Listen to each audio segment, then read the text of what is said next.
All right, today we have a small little LED light, but it has a punch. And of course, it comes with its own remote control. All right, you could hit a remote control on, off, and it has a motion sensor, modes 1, mode 2, mode 3, and then SOS. This has a different type of battery. All right, it's a 35 battery in here. Instructions are included.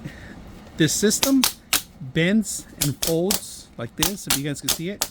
So this is the actual large solar panel that you have access to, and then this is the actual lights and the sensors on the bottom, on and off buttons here.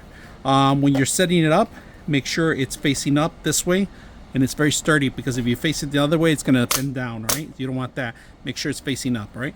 So to set it up, all you got to do is screw 2 screws in here, and that's pretty much it, and mount it in there. All right, so we're gonna do that tonight and set it up.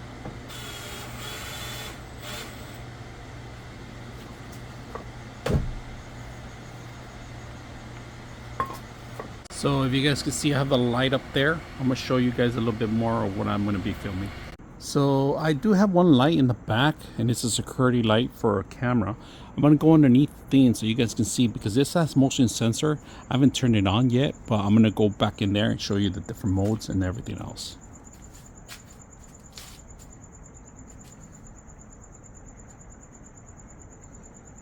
One mode. Lower.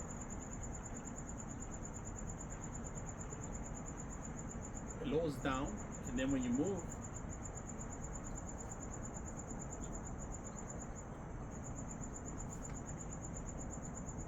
I do have this thing maybe about 10 feet high.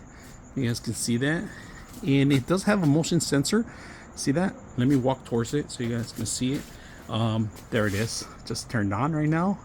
So you have to be a couple feet away from it, but I was able to capture it on the fly. It gives it plenty of light here. Little setup. You could take this camping, you could take this pretty much anywhere. It took me about 2 minutes to set up. Hope you guys enjoy the video.